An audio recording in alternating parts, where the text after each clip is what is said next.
Queridos irmãos, muito boa noite. Vamos dar início a mais uma das nossas reuniões de estudos, onde, como eu sempre digo, nós todos saímos daqui com informações pessoais para cada um leva as suas informações, cada um leva material para pensar, para raciocinar, e assim de domingo em domingo, de reunião em reunião, nós todos vamos aprendendo, nós todos vamos somando em nós aquilo que a gente ouve, concorda ou não.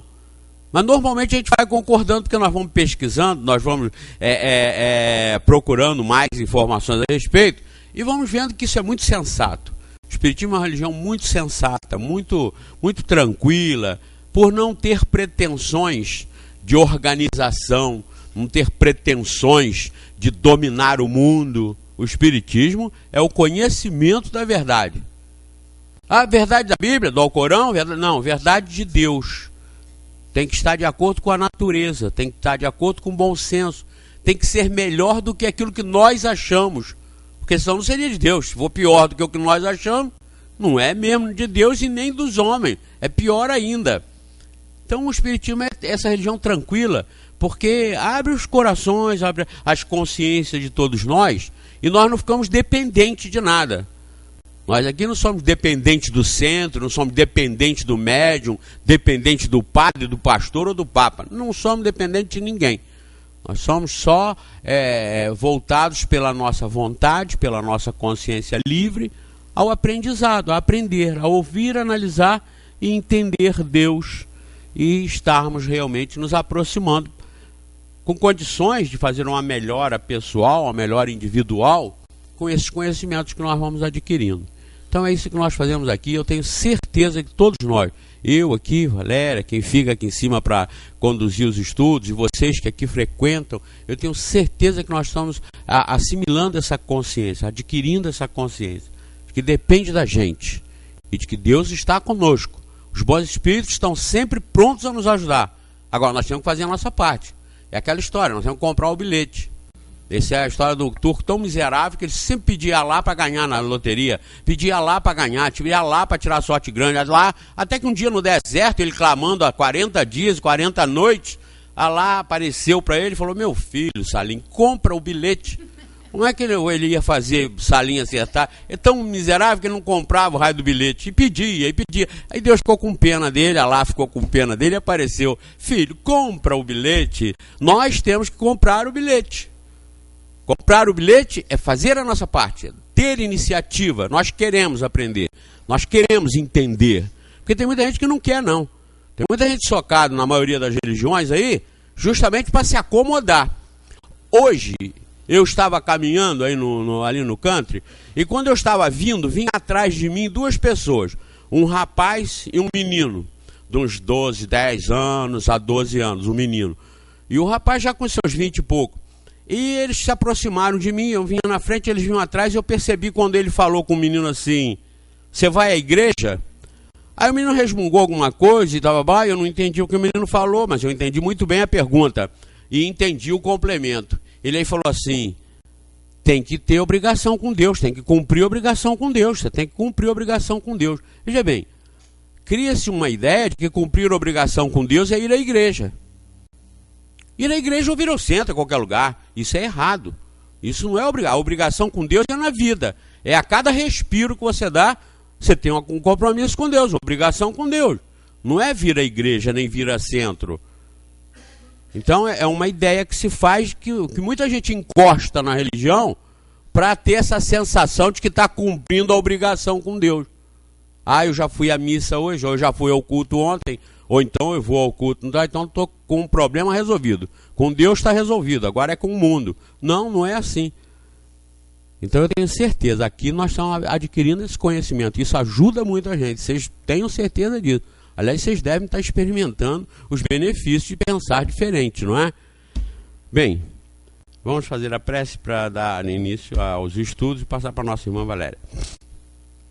Deus, nosso Pai, mais uma vez nós aqui estamos reunidos em Teu nome e agradecendo a presença dos bons espíritos que nos ajudam, nos estimulam, nos abrem os corações e as mentes para que nós possamos entender cada vez melhor as suas regras para nós vivermos melhor, tirarmos maior proveito das nossas encarnações, objetivando o nosso aperfeiçoamento moral e intelectual. Muito obrigado e que, em teu nome, nós possamos dar por iniciada a nossa reunião de hoje. Que assim seja. E com vocês, Valéria Cristine.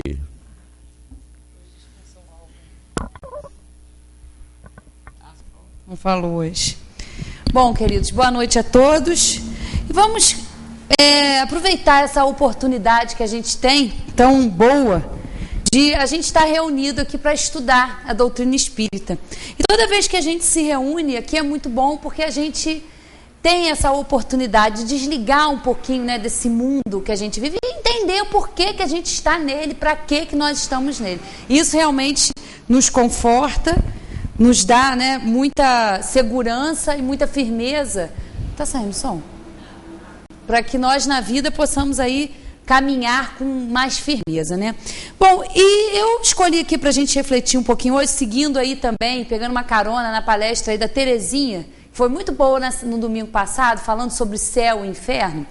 E a respeito disso, ela explicou bem que a doutrina espírita nos explica que não há um lugar determinado para a alma depois da morte. Então a gente sabe que a vida verdadeira é a vida espiritual. Mas o que acontece depois que a gente passa pelo processo da morte? E a doutrina espírita, ela vem nos esclarecer com muita clareza, sem deixar nenhuma dúvida o que vai nos acontecer. Então, seguindo aí o estudo da semana passada, onde ela falou que o céu e o inferno, na verdade, são estados de consciência, são estados, né? São sentimentos que nós temos, porque quando a gente está numa situação boa, quando a gente está numa época na nossa vida que a gente está numa relativa tranquilidade, a gente realmente se sente como se estivesse num céu.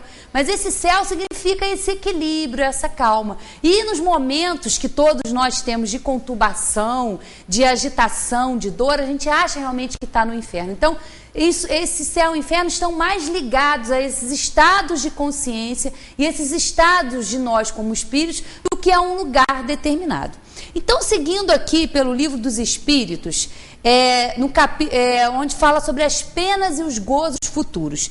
Aí na questão 961, nós vamos estudando aqui, e esse item fala da intuição das penas e dos gozos futuros, né? E Kardec faz o seguinte questionamento: no momento da morte, qual o sentimento que domina a maioria dos homens? A dúvida, o medo ou a esperança? E a resposta: a dúvida para os céticos endurecidos, o medo para os culpados e a esperança para os homens de bem. E faz toda a diferença na nossa vida, já aqui agora encarnados, entendermos isso aqui. Entendermos o que nos espera depois dessa morte. O espírita entende que a morte não é o fim, a morte não é a destruição. A morte é o processo em que o espírito, que é a inteligência, deixa o corpo material, deixa esse envoltório grosseiro. Nada mais do que isso. A atividade do espírito, ela vai continuar. E a situação dele no plano espiritual, ela vai depender muito do presente, do que nós estamos entendendo. Então é importante a gente, já aqui encarnado, entender a influência que a matéria exerce sobre nós. Trabalhar o desapego. Nós somos muito apegados, não só materialmente falando, mas apegados emocionalmente. O apego é uma coisa ainda muito forte em nós, porque nós somos espíritos inferiores. Então a gente vai trabalhando isso. E a maioria das pessoas, como a gente viu aqui, passam por essa situação no momento da morte, de dúvida. E para nós que já estudamos isso, sabemos que o que nos espera depois dessa morte. Não que pelo fato da gente saber o que vai acontecer, para nós vai ser mais fácil. Ajuda sim se a gente já trabalhar esse desapego. Porque senão a gente vai saber, vai entender que desencarnou, vai entender que está lá, mas vai ainda continuar aqui, querendo vir na matéria, querendo estar ali envolvido naqueles problemas com os familiares, querendo resolver. E é preciso a gente entender isso, que quando nós estamos aqui encarnados na matéria, nós temos uma vida toda para administrar. Temos o nosso desenvolvimento através do trabalho, temos o nosso trabalho também para nos desenvolver moralmente, porque é para isso que nós estamos aqui. A nossa única finalidade ao estarmos na matéria é essa, é evoluir. É administrar a matéria, administrar os bens que nós adquirimos através do nosso trabalho. Mas quando nós desencarnamos, nós devemos entender que o tempo da matéria, ele passou e devemos nos desapegar. Porque no plano espiritual nós vamos continuar nos desenvolvendo, vamos continuar estudando, nos aprimorando, isso é constante.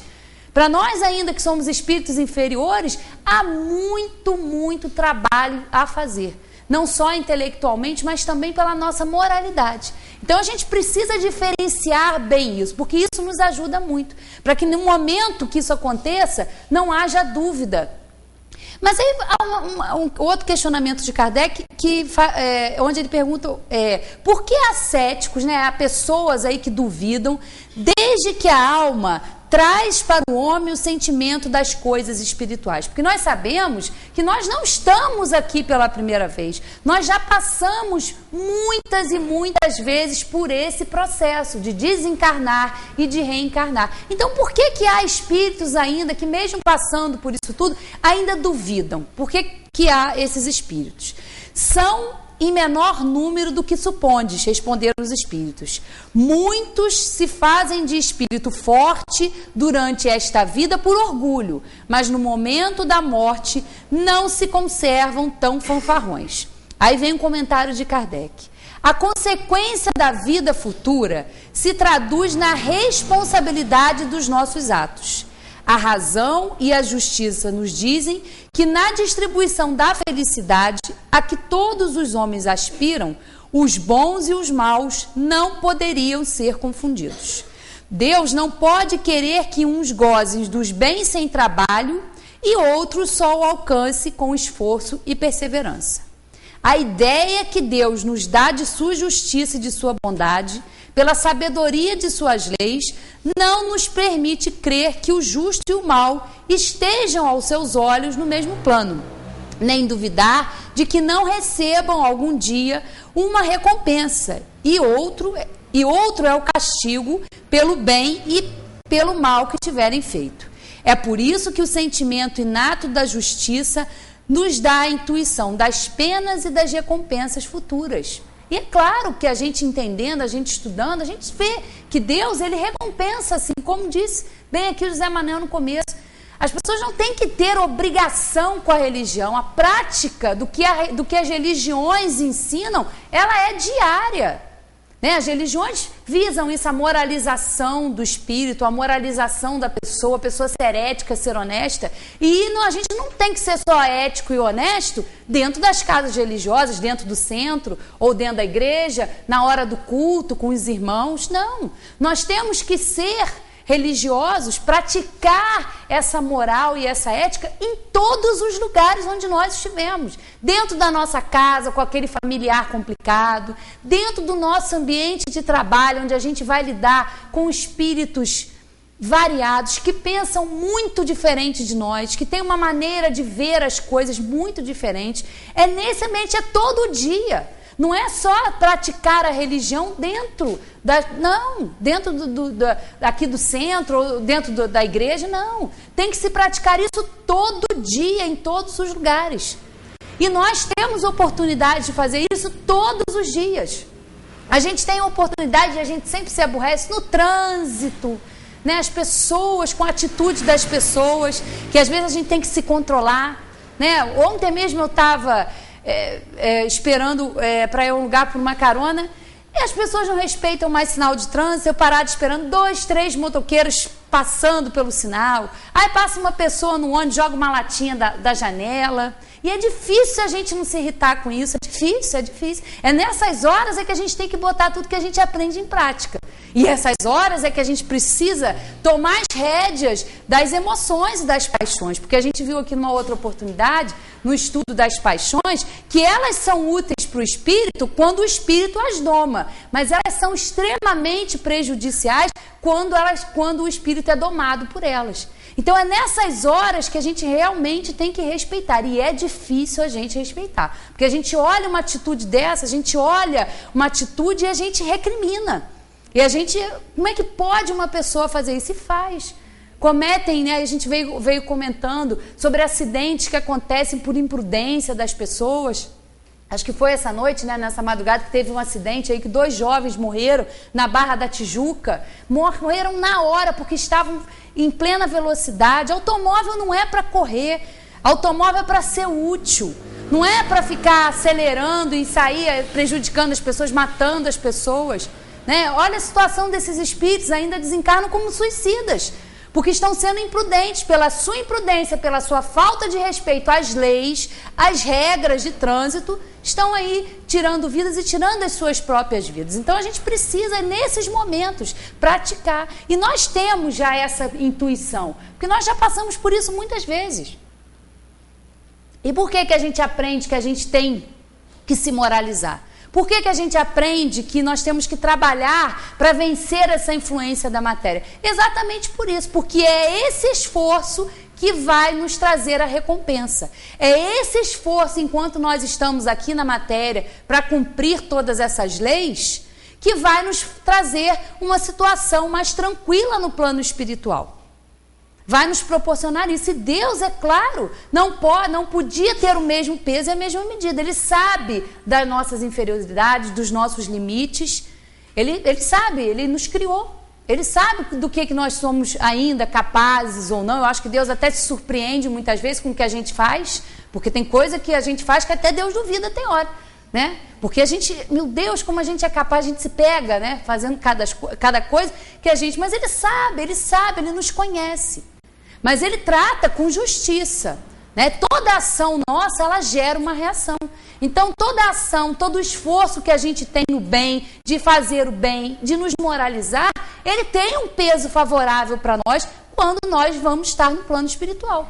E é diferente de quando o espírito é refratário, é difícil, ainda quer ali continuar se compraz no mal. Ele sabe que ele está ali naquela situação, mas um dia ele vai sofrer as consequências daquelas ações. E é aí que está o aprendizado. Por isso que é justo os nossos sofrimentos. As dores, as aflições pelas quais nós passamos são justas. Porque se elas acontecem, Deus permite.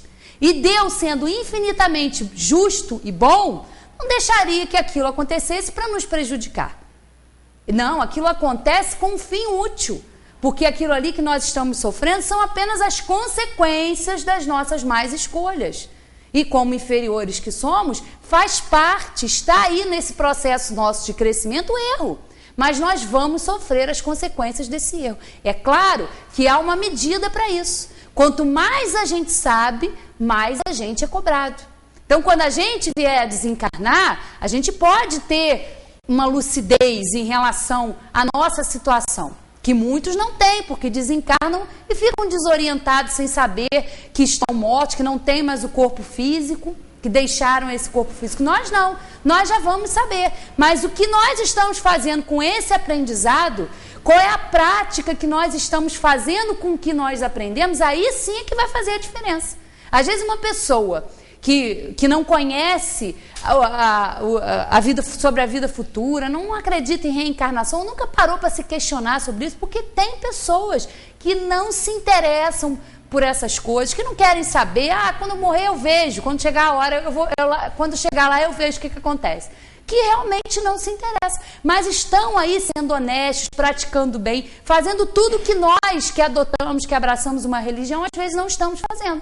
Então esse espírito vai estar muito melhor do que nós, que sabemos disso tudo, mas não estamos conseguindo aplicar tudo isso que a gente aprende. Então, a justiça de Deus, ela é de acordo, ela é correta. Então, se nós passamos por tudo isso, é porque há uma razão. E já que nós estamos falando em Deus, nós vamos aqui para o item 3º, que fala da intervenção de Deus nas penas e recompensas. Né? Como é que Deus interfere nessa situação que nós vamos passar no plano espiritual? Kardec, na questão 963, pergunta aos espíritos: Deus se ocupa pessoalmente de cada homem? Não é ele demasiadamente grande e nós muito pequenos para que cada indivíduo em particular tenha a seus olhos alguma importância? E olha a resposta dos espíritos: Deus se ocupa de todos os seres que criou, por menores que sejam, nada é demasiado pequeno para a sua bondade. Então, claro sim que ele se importa com cada um de nós. Tudo na natureza, tudo nas leis de Deus revela essa sabedoria. A Manel estava falando do country, né, que estava caminhando lá. E quem já teve a oportunidade de caminhar lá, agora é a época que as cerejeiras, né, japonesas estão florescidas. Então tem cada árvore linda. E essa semana eu caminhando, eu realmente parei, porque o country, com essas chuvas que tiveram em janeiro, foi muito destruído. Quem teve a oportunidade de ir lá ver, viu a situação. Mas no meio de tudo aquilo, de toda aquela destruição, a natureza nos ensina. As cerejeiras estão lindas. E eu parei, fiquei refletindo, passei, fiquei olhando aquela cerejeira, falei, meu Deus, o que essa cerejeira não presenciou? Quanta destruição, quanta lama, quanto lixo. E hoje está lá florida, linda, exuberante. E isso tem muito a nos ensinar. A natureza, né? As regras da natureza têm muito a nos ensinar. Basta nós termos esses olhos de ver, os ouvidos de ouvir, aguçar e trabalhar essa sensibilidade em nós para observar o quanto a natureza tem a nos ensinar. E a natureza, assim como nós, são obras de Deus. Deus é que criou tudo isso. Então, no meio do caos, no meio da destruição, há a beleza.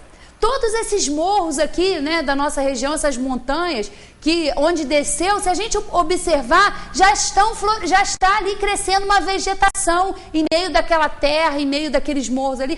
A natureza já está se incumbindo ali de realmente refazer aquilo ali. E é o que nós temos que fazer, sempre na nossa vida, esse refazimento. Então, tudo, nós estamos envolvidos, nós somos criaturas de Deus e estamos submetidas à sua lei.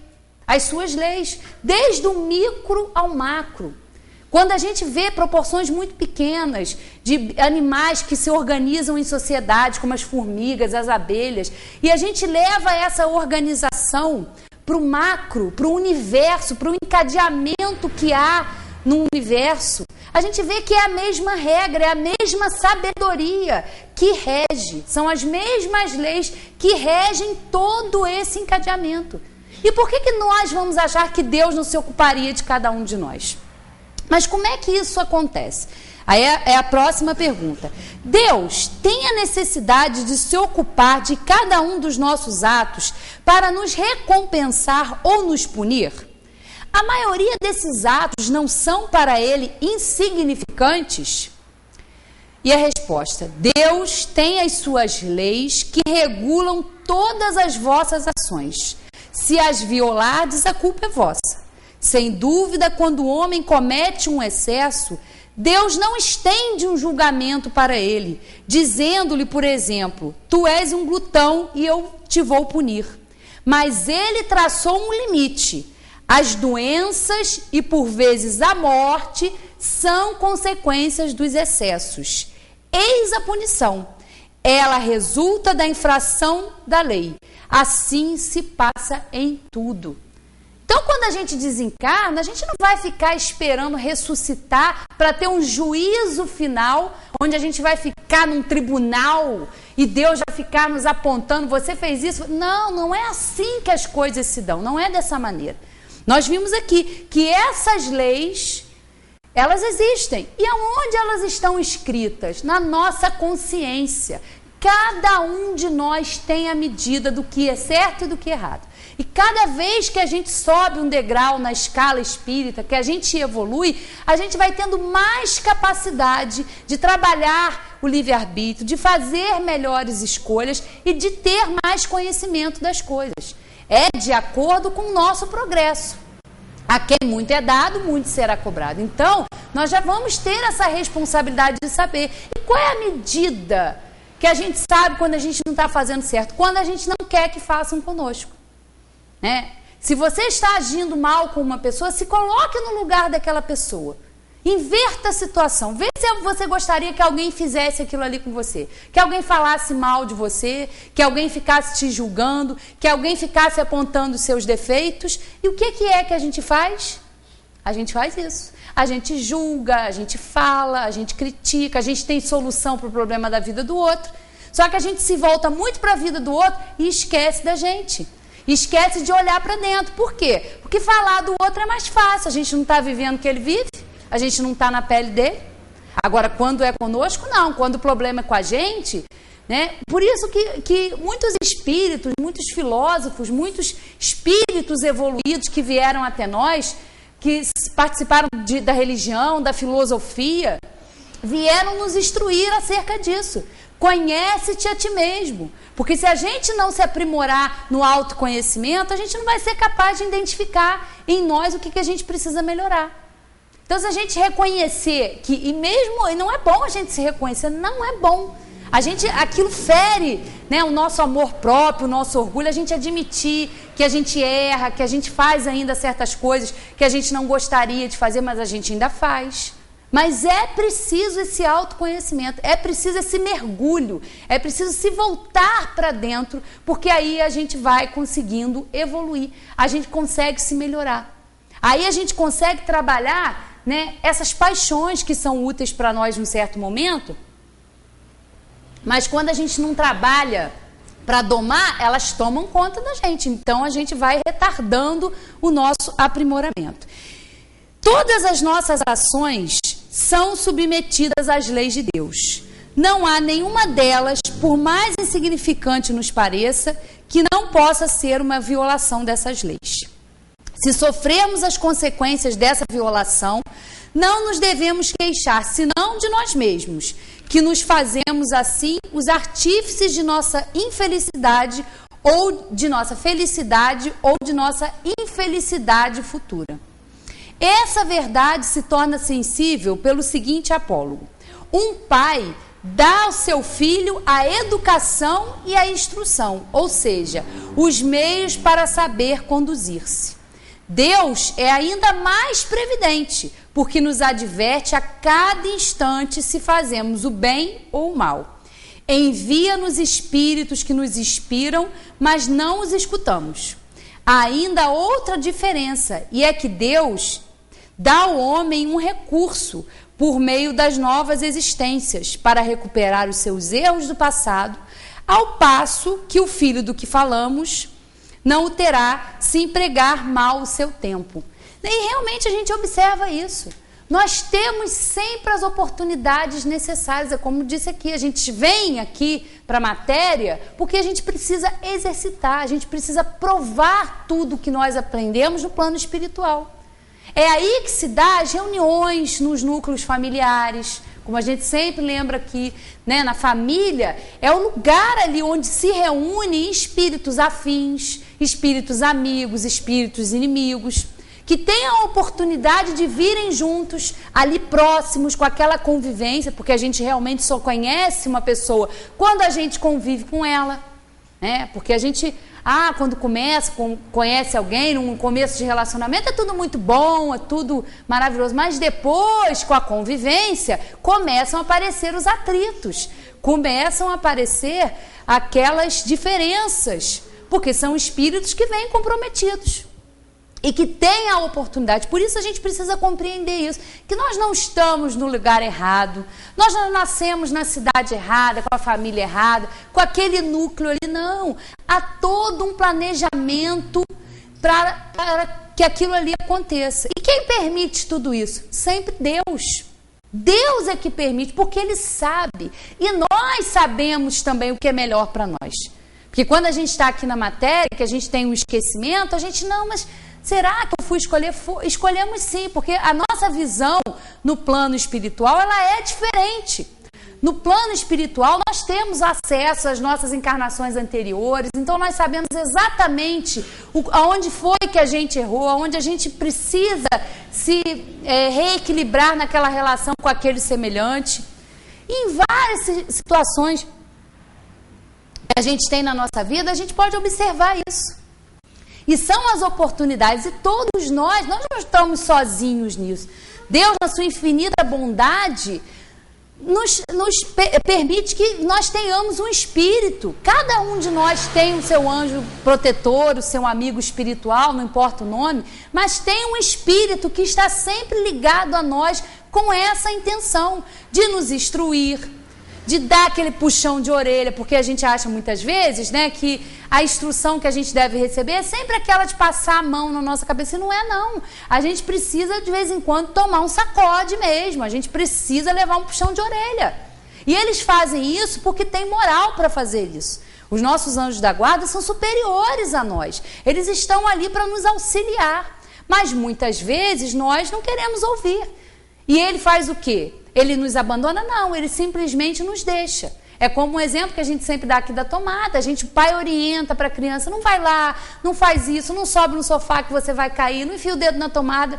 Avisa, toma todas as precauções. Mas enquanto aquela criança não cai de cabeça no chão, não enfia o dedo na tomada, ela não aprende. E é assim também com a gente. A gente vai aprendendo com os nossos erros.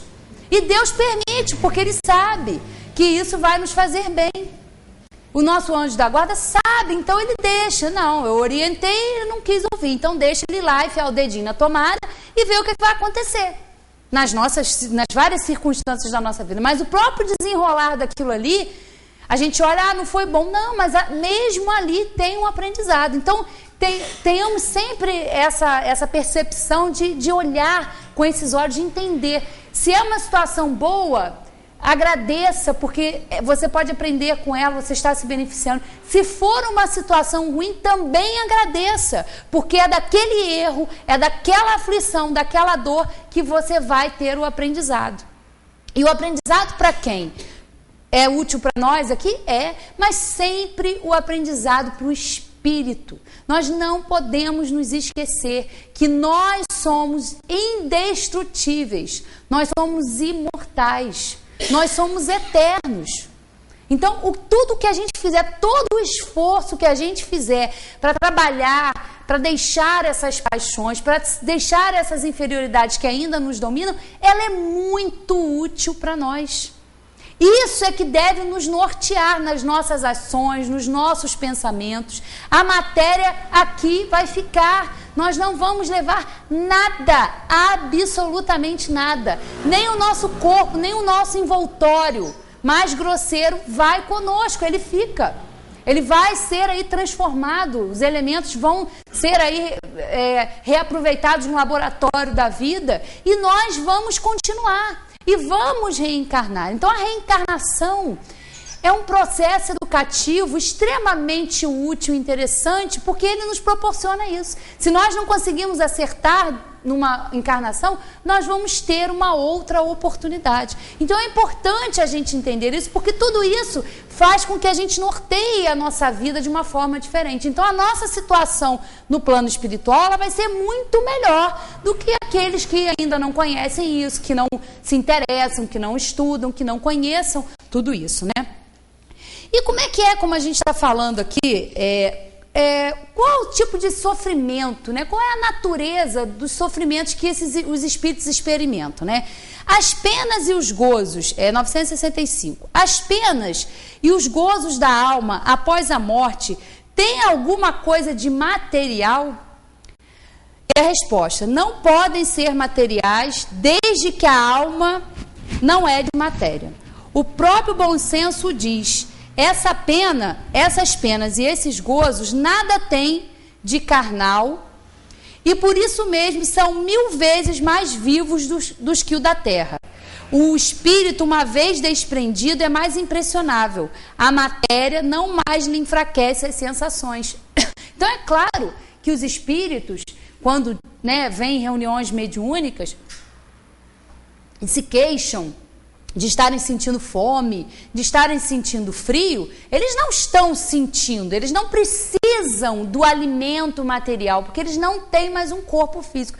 Só que para eles, a impressão da matéria é tão grande que ele tem essas sensações. E é mais ou menos como eles dizem aqui no Livro dos Espíritos, uma outra questão, É exatamente isso que eu fiz aqui agora. Eu estava com cachecol, eu tirei o cachecol. Eu ainda fico por um tempo com a sensação de que eu estou com cachecol aqui. É quando a gente coloca um casaco muito pesado, quando a gente coloca uma touca e a gente tira, a gente fica ainda por um tempo com aquela impressão daquele peso ou daquela marca, daquela pressão daquela touca. E é mais ou menos por comparação o que eles sentem. São sensações. E como eles estão ainda muito ligados à matéria, eles têm essa sensação de estarem com frio, de estarem com fome, mas eles não têm mais isso. Eles não têm mais necessidade de se alimentar, porque a alimentação, ela é proveniente do nosso corpo, quando nós estamos utilizando um instrumento físico.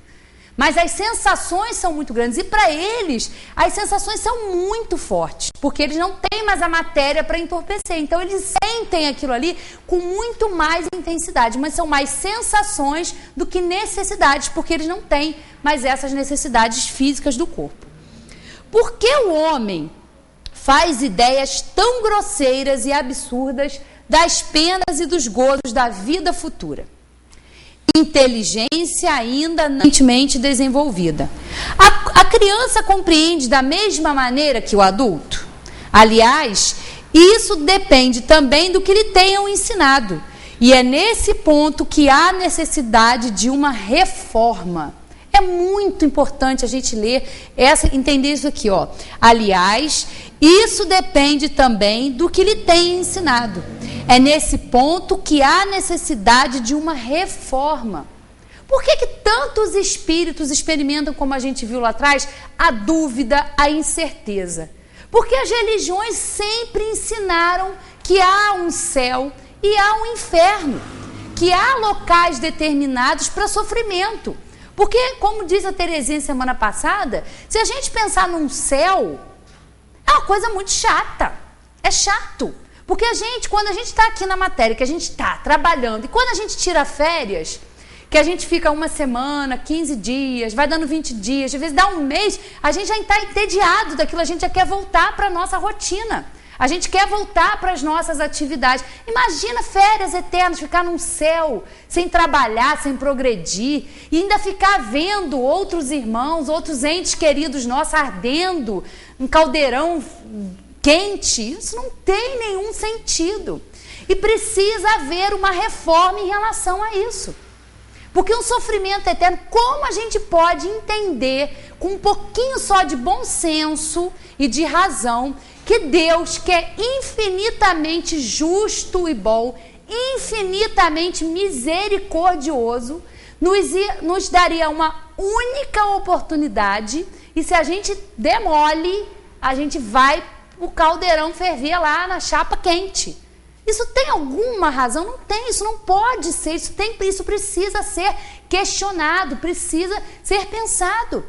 E como a Terezinha mostrou muito bem, aquela experiência que foi feita com os macacos, nós somos condicionados, séculos e séculos, as religiões nos ensinando isso, nos falando que vamos arder, ou vamos para um céu, ou vamos para o inferno. Aí para ficar uma coisa mais leve, inventaram um purgatório, né? Para ficar um negocinho assim mais tranquilo. Isso é inconcebível, isso é inadmissível.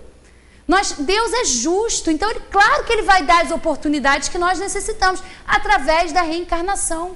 Nós precisamos reformar isso.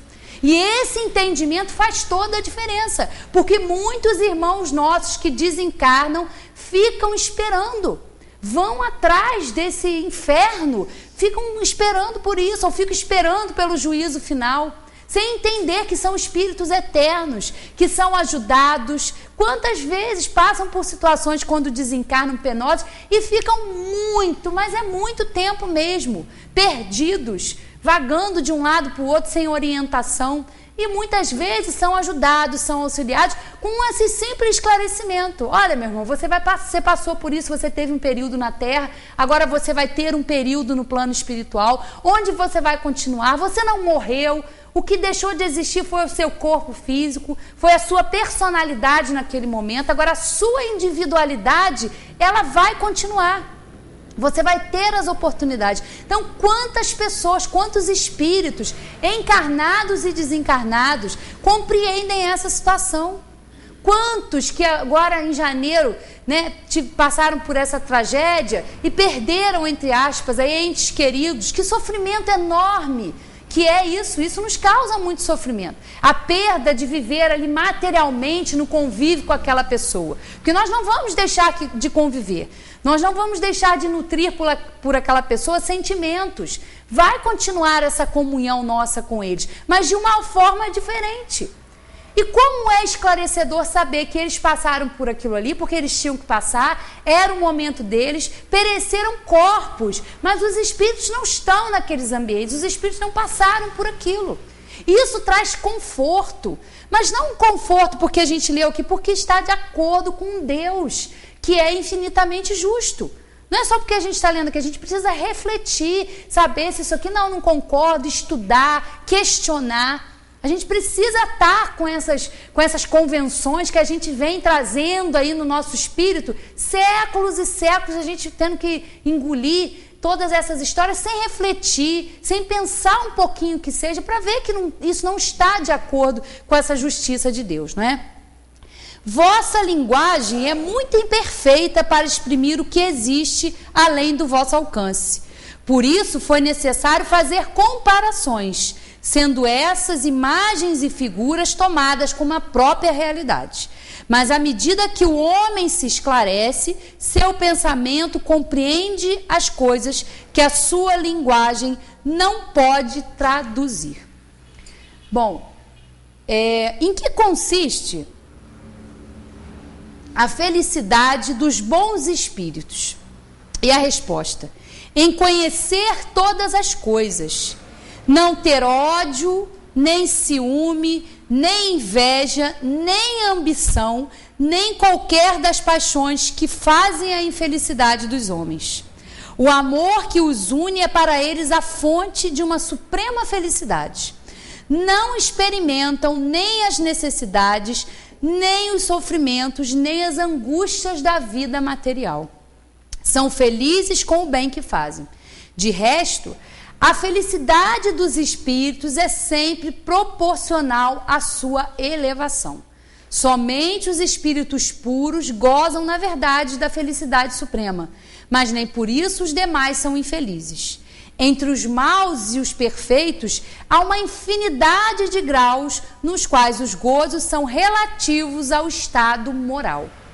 Os que são bastante adiantados compreendem a felicidade dos que avançaram mais que eles e a ela aspiram, mas isso é para eles motivo de emulação e não de inveja.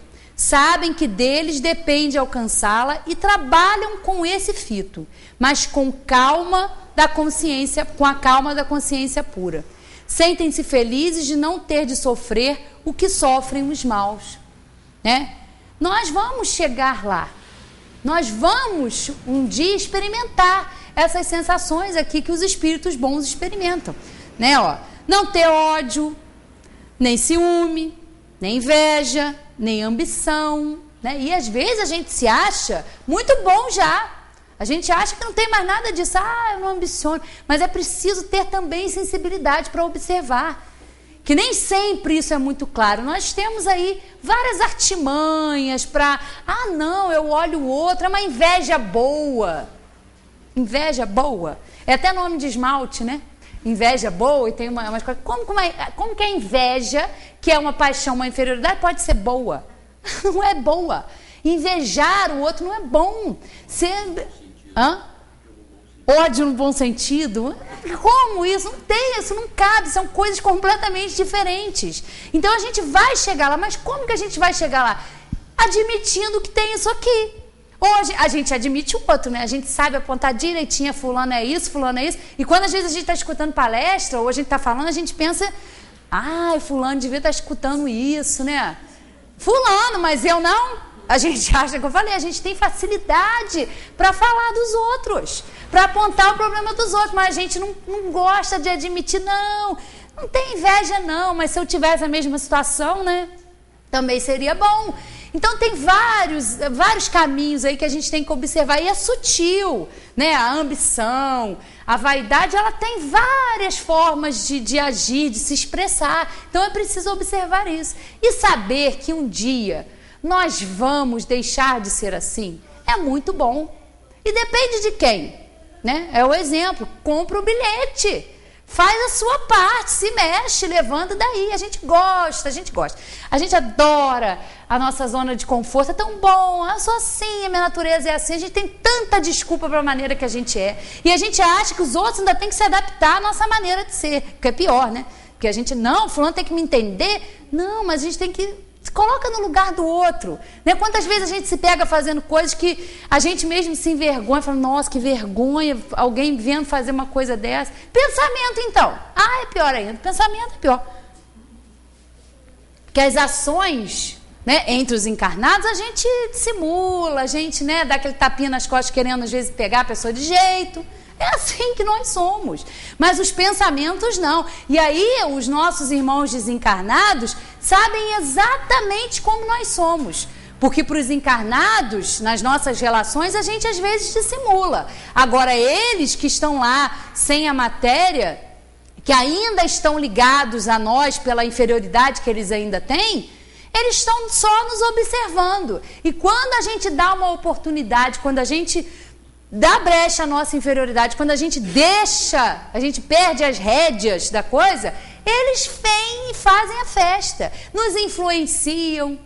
Quem de nós aqui não sofre isso? É muito fácil a gente observar num dia que a gente acorda bem, que a gente levanta bem disposto, e que acontece alguma coisa, a gente já sai, a gente vai pegar o carro, o pneu está furado, ou a gente sai, alguém dá uma fechada a gente no trânsito, alguém faz esse tipo de coisa que a mim irrita muito, que é jogar papel pela janela, que é ultrapassar sinal vermelho. Então você vê aquilo, uma irritação que você tem, qualquer coisa, é a oportunidade que eles têm de chegar e nos influenciar e começa a desencadear pensamentos que a gente não deve ter. E às vezes a gente se pega pensando, meu Deus, por que eu estou pensando isso? Eu estava tão bem, por que eu mudei de humor de repente?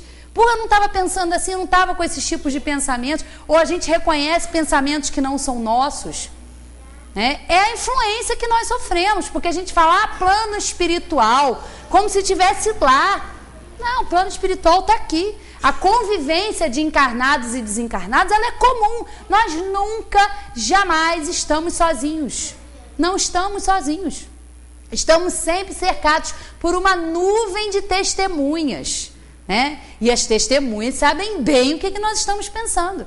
Eles realmente nos conhecem bem. Então, o que nós devemos fazer? Exatamente isso, nos conhecer, controlar, observar os nossos pensamentos. A gente deve fazer esse trabalho de como se a gente saísse da gente mesmo e começasse a se observar de fora. Como se a gente fosse o observador da gente mesmo. Porque aí a gente começa a observar os pensamentos que a gente tem, as atitudes que a gente tem. E aí sim a gente começa a se melhorar. A gente pode, às vezes, em certas ocasiões, até ajudar esses irmãos que se aproximam. Não é porque querem nos fazer mal, querem nos obsediar, não. Eles só são convidados a conviver conosco pelos nossos pensamentos, pelo nosso querer. Porque nós temos vontades, nós temos ainda coisas que a gente realmente não queria ainda pensar, mas a gente pensa. Então, eles se sintonizam conosco pelos pensamentos. Então, as vibrações no bem são muito importantes. A prece, nesses momentos em que a gente observar, em que a gente se sentir ali, que eles de alguma maneira se fazem presente, que a gente sente realmente no ambiente que a gente trabalha, uma coisa estranha, um ambiente estranho, a gente começa a se sentir mal, vamos utilizar a prece, porque a prece, ela é uma evocação, ela é um pedido de socorro para você se harmonizar e para aqueles que estão ali convivendo com você. E muitas vezes os espíritos que convivem conosco, que nos influenciam, são ajudados primeiro do que nós. E aí a gente não se modifica, eles saem, são ajudados e vêm outros para conviver conosco no nosso dia a dia. Então é necessário essa observação interior de como nós estamos procedendo, de como nós estamos pensando, porque aí sim a gente vai se ajudando, se melhorando e pode também ser útil a eles, porque eles se aproximam, não porque querem nos fazer mal, não.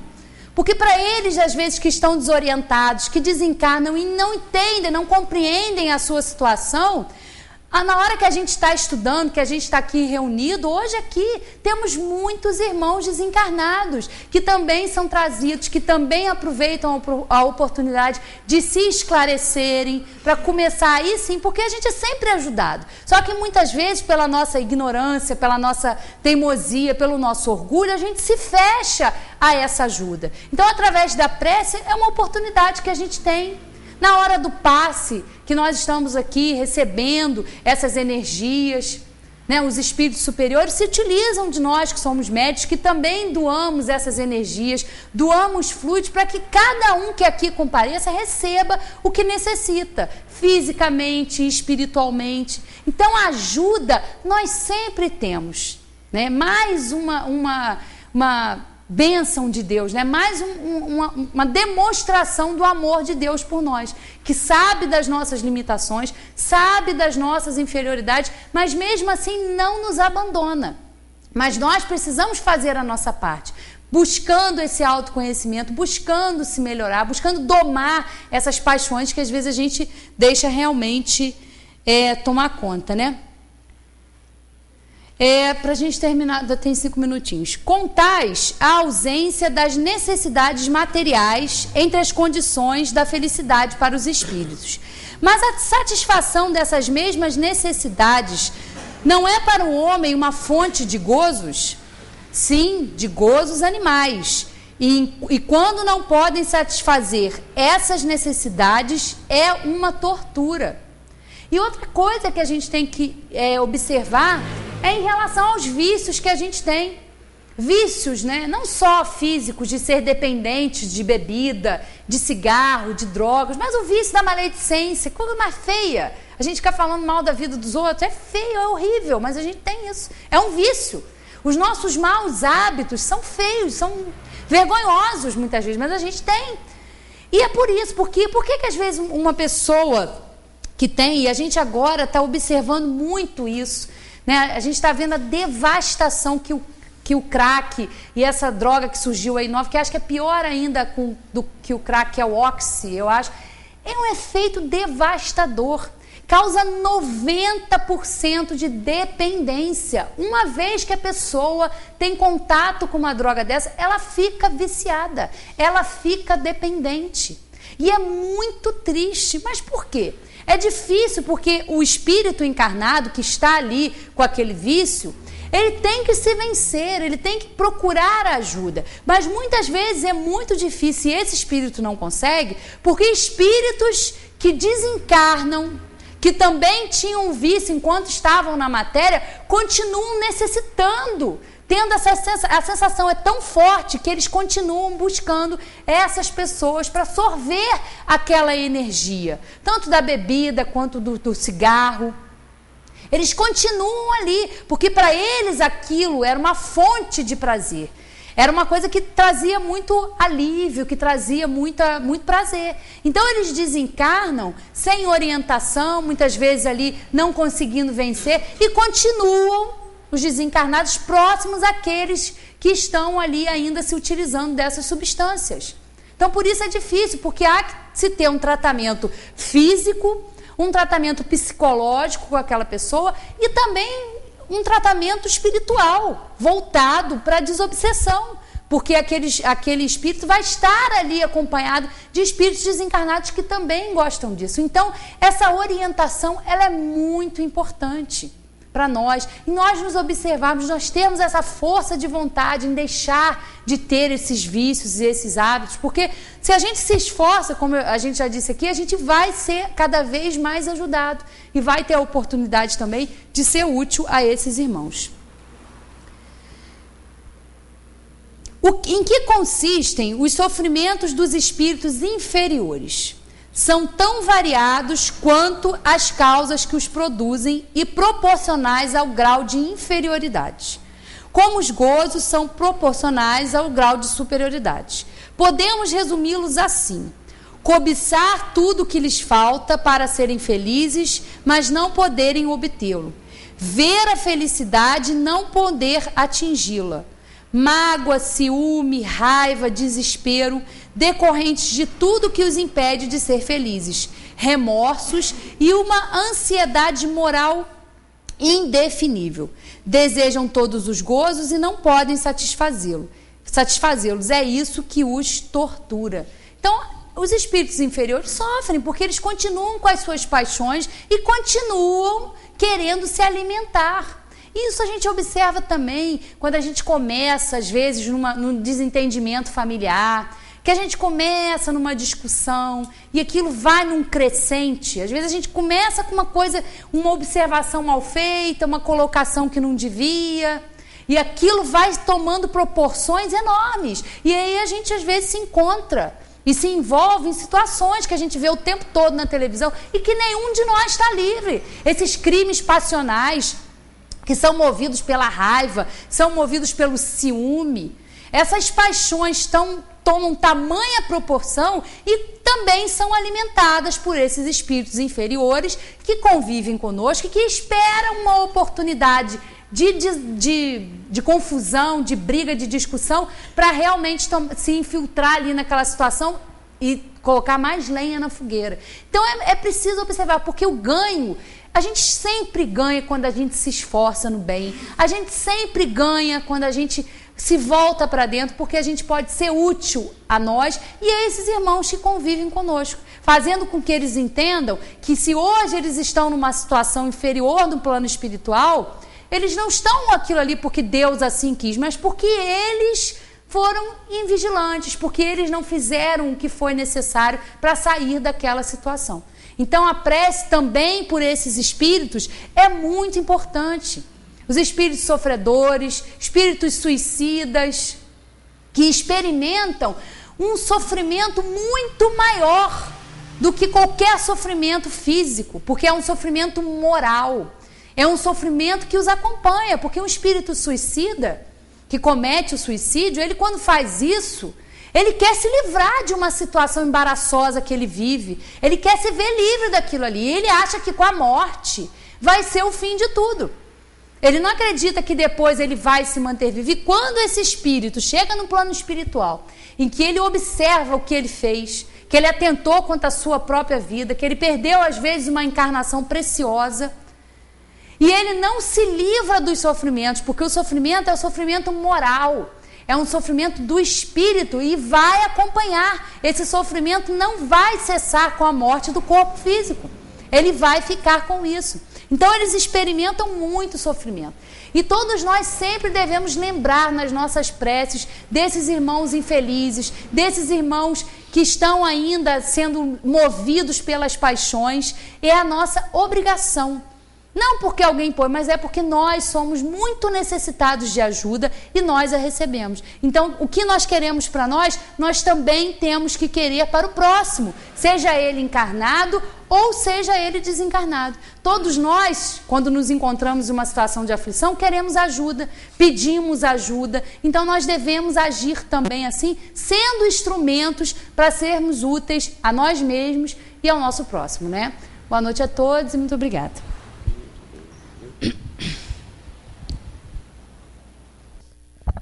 Bem, queridos, viram como a gente se coloca no estudo?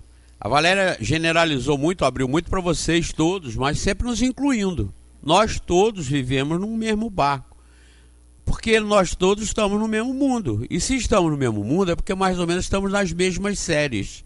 Nós não temos lá grandes diferenças de problemas. A gente se encontra nessas encrencas a toda hora, se a gente observar. Por isso eu falei no início que o compromisso com Deus, o compromisso com a evolução, não é quando a gente vem a religião ao centro, ou quando a gente vai a uma igreja, não. Lá os católicos vão à igreja católica, os evangélicos vão nos seus templos, os espíritas vêm aos centros espíritas, mas não é esse o momento do compromisso. O momento do compromisso é constante e permanente. É o que vocês têm que sair daqui, nós também, com isso bem ativo na memória, na mente, para nós exercitarmos isso. A vitória está em cada dia, em cada momento, você exercitar isso. Vou dar um exemplo de hoje, comigo. Hoje eu tive lá nessa caminhada 2 momentos de aprendizado, além dos outros, de ficar vendo aquelas maravilhas, as árvores, as plantas, as flores, os animais e tudo mais. tive 2. Esse do menino, do rapaz que perguntou para ele. Então tem que ter compromisso com Deus, tinha que ir à igreja. E o outro foi o seguinte: eu sempre vou lá, eu entro, então o pessoal todo me conhece, da portaria e tal. Quando eu vou chegando, eles veem meu carro, já levanta aquela guarda assim para eu entrar, eu entro, tá tudo bem. Hoje, quando eu cheguei, eu vou chegando e nada de abrir, fechado. Tô chegando, encostei, fechado. Eu já, com uma autoridade que sou, não é? Zé Mané, eu falei, pô, por que não abriu? O carro comigo, por que não abriu? Aí não abriu. Aí eu olhei, o porteiro era outro, era um rapaz, um senhor que não me conhece, não conhecia. Aí eu abaixei o vidro, falei com ele, eu sou caminhante, às vezes até alguns cadeirantes já, para essa, candidato a cadeirante, sou caminhante, por exemplo. Aí ele falou, o senhor tem a carteirinha? Eu já tenho. Aí abri o porta-luva, fui lá, peguei a carteirinha, aí mostrei para ele. Aí viu? Aí muito obrigado. Ele, muito obrigado, me atendeu com todo carinho, com toda atenção. Aí eu fui, botei a carteirinha de novo no porta-luva e fechei. Aí deixei o carro lá, saí e vim. Quando eu estou passando pelo portão perto dele, ele me chama. Aí eu orgulhosamente pensei assim, me conhece da televisão, né? Vai falar, o senhor é uma maravilha, eu queria conhecê-lo pessoalmente, me dá aqui um papel para dar o autógrafo. Não, ele falou assim, o senhor está com a carteirinha aí? Eu falei, não. Aí já começou a me irritar, né? Autoridade, afinal de contas. Aí ele falou, o senhor podia pegar a carteirinha, por favor, e botar no bolso? Ainda teve o trabalho de me explicar. Isso é porque se o senhor passar mal, alguém passar mal aqui na área do clube, andando, a gente tem no bolso da pessoa uma carteirinha onde que lá tem, falar com quem? Lá tem a pessoa, então, meu Ângela, e os telefones, altamente importante e útil, não é? Até porque a gente já, quando a gente caminha mais, não é atleta, é por recomendação médica, é porque está pela bola 7, né? Então, realmente, você está com tudo em ordem, colesterol, triglicerídeo, diabetes, tudo em ordem. Mas simplesmente, de repente, dá uma parada respiratória, uma parada cardíaca, você morre no ato. É comum isso acontecer depois que você passa de 60, né? Então, eu fiquei, aí tá bem, fui lá no carro, voltei para ir lá no carro apanhar. Eu deixo no carro para não esquecer, porque se eu botar no bolso, depois vai para casa, vai para a máquina de lavar, né? Aí no dia seguinte tem que fazer outra carteira. Então eu ponho no porta-luva porque tá sempre no carro. Eu voltei lá no carro. Enquanto eu fui pro carro, eu fui pensando, eu vou embora, não vou andar mais não. Vou pegar lá, vou passar por ali direto e vou embora.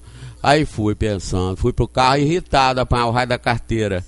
Veja bem, olha, isso comigo, vocês dizem, pô, aí o José Manuel, que faz palestra, que até o camarada, um internauta aí, que às vezes eu chamo de astronauta, mandou um e-mail pra gente lá no programa, dizendo quem é que disse que eu e ela, quem nos deu essa autoridade para dizer que nós somos verdadeiros espíritas? Eu respondi nesse programa, quem assistiu viu, né, Nélis? Eu falei, não, tu disse, eu nunca disse isso. Falei igual o Pilatos, foi o Pilatos que fez com Jesus, ele disse, é rei.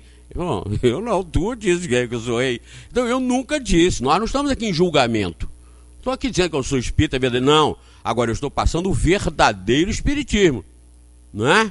Então vejam bem, o verdadeiro, confundido com o verdadeiro, para apanhar o carro, apanhar a carteira, eu ia embora. Aí eu me perguntei assim, Zé Manel, aí você faz aquele conflito, é igual do perdão. Você tem que perdoar e se obrigar a perdoar. Porque a raiva vem logo em cima do indivíduo que você não perdoa. Aí você perdoa. Aí aquilo vem, não perdoa. Você cria um conflito de você com você mesmo. E você tem que se impor o perdão ao indivíduo que te ofendeu. Eu fui lá, aí eu me perguntei, ele está certo ou errado? Ele está certíssimo. Ele está certíssimo. Os outros é que negligenciavam, né? Deixa para lá. Mas ele estava certíssimo, cumprindo a obrigação dele, e em meu benefício. E eu zangado com o camarada, eu fiquei irritado, porque aí eu fui, abri a porta, peguei, porque os outros já sabem que eu deixo o carro aberto. Eu falo com eles, se eu morrer aí dentro, abre lá o carro que o cartão está no porta-luva. Os que me deixam entrar, eles já sabem que o cartão não parou. Eu fui lá, peguei o cartão, voltei, aí falei, é meu mesmo, hein? Que aí eu já falei, é meu, tá com meu nome aqui e tal.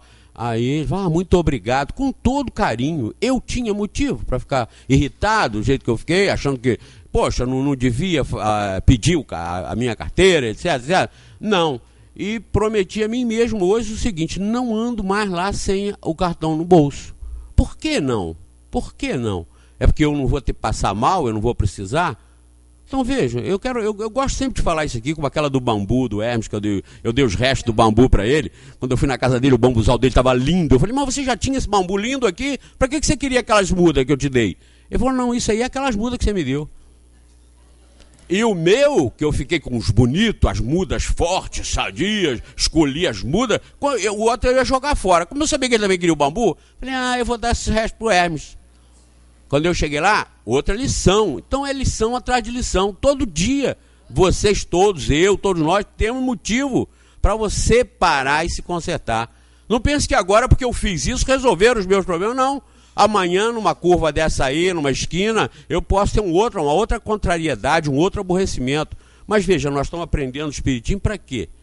É para a gente ir exercitando, não é? Não estou santificado a partir de hoje. Nem depois do bambu. Não, aliás, isso de hoje aconteceu depois do bambu, né? Aconteceu depois do bambu. Mas é mais um reforço que a gente tem. A vida é a grande escola. O dia a dia é a grande oportunidade que você tem de passar mais uma folha do aprendizado na vida, não é? Então tudo isso que ela falou, eu comprovo, confirmo, é verdade, e vocês também devem ter algum proveito nisso, porque realmente essas coisas acontecem com a gente.